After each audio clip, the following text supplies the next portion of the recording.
Soy Linda Porn, soy trabajadora sexual, soy madre soltera, soy artista también y pertenezco a varias organizaciones, a varias colectivas, al Sindicato Otras de Trabajadoras Sexuales, al Comité de Apoyo a las Trabajadoras del Sexo en Murcia y al colectivo Madrecitas, que es un colectivo que lucha en contra del racismo en España por medio de las quitas de custodia. Yo llego a Otras desde hace mucho tiempo, ¿no? Porque nosotras empezamos primero con APROSEX, con la Asociación de Profesionales del Sexo, que es la primera asociación en el Reino de España que es dirigido por trabajadoras sexuales, porque todas las asociaciones pro derechos que existían en ese entonces o que existen ahora mismo no son dirigidas por trabajadoras sexuales, ¿no? Son aliadas. Entonces con APROSEX empieza un trabajo y deriva en el sindicato Otras, ¿no? En el que ya se empieza a prever que todo esto se va a empezar a movilizar, que el movimiento abolicionista va a ir más fuerte cada vez y entonces se planea un poco para empezarnos a hacer más fuertes, ¿no? Y así es como, no es como si llegara al sindicato, ¿no? Sino que siempre APROSEX es como la mamá del sindicato y es la que lo pare, ¿no? Entonces, pues como que de ahí nos trasladamos todas hacia el sindicato. Precisamente, por ejemplo, en APROSEX todas venimos de un sector que es el sector de las escorts, de las independientes, pero se empieza a ver la necesidad y empezamos a ser más realistas y a tener mucho más conciencia de clase, mucho más conciencia de raza y nos empezamos a dar cuenta que en realidad la mayoría y el grosso de las trabajadoras sexuales trabajan para terceros. Esto es así debido pues, a varias consecuencias estructurales, que es la pobreza, títulos no homologados o simplemente pues, que no hayas tenido acceso a la universidad y la falta de documentación.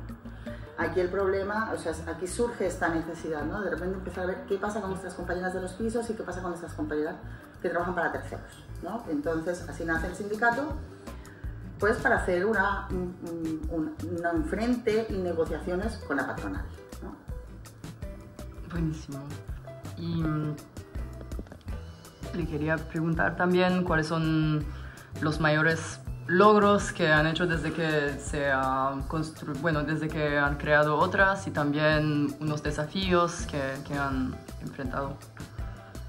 El mayor logro pues, fue que naciéramos, ¿no? Que el Tribunal Supremo realmente legitime nuestros estatutos, ¿no? O sea, que nos legitime como sindicato. Yo creo que ese ha sido el mayor triunfo porque ahora sí tenemos una autoridad para poder negociar con la patronal. Los retos, ahora mismo tenemos varios retos, ¿no? Tenemos el reto de la ley que viene en octubre, ¿no? En la que quieren prohibir, por ejemplo, los anuncios, en los que es una guerra declarada contra las trabajadoras sexuales, ¿no? Tenemos los retos de la politización de las compañeras, ¿no? Porque como sabemos nuestro sector, igual que todos los sectores, ¿no? Igual que la lucha obrera, pues se tiene que empezar a politizar a todas las compas para que tengamos ahí, ¿no? Podamos tener más derechos y podamos tener menos explotación, menos violencia en nuestro ámbito laboral. Y yo creo que sí, las organizaciones ONGs feministas tendrían que estar como muy pendientes de lo que estamos diciendo, compartir, apoyar, también hacer campañas, como decir, en España está pasando esto con las trabajadoras sexuales, ¿no? Yo creo que son momentos en los que, bueno, ya todo el flujo migratorio es totalmente ya evidente, no va a parar el flujo migratorio, no va a parar el flujo de ideas, de personas, de saberes, de vivires. Y pues bueno, son momentos en los que se tiene que empezar, ¿no? A hablar seriamente del colonialismo, hablar seriamente de la violencia de género, y no me refiero a que un tío te dé una hostia, ¿no? Sino que me refiero a la violencia de género estatal, ¿no?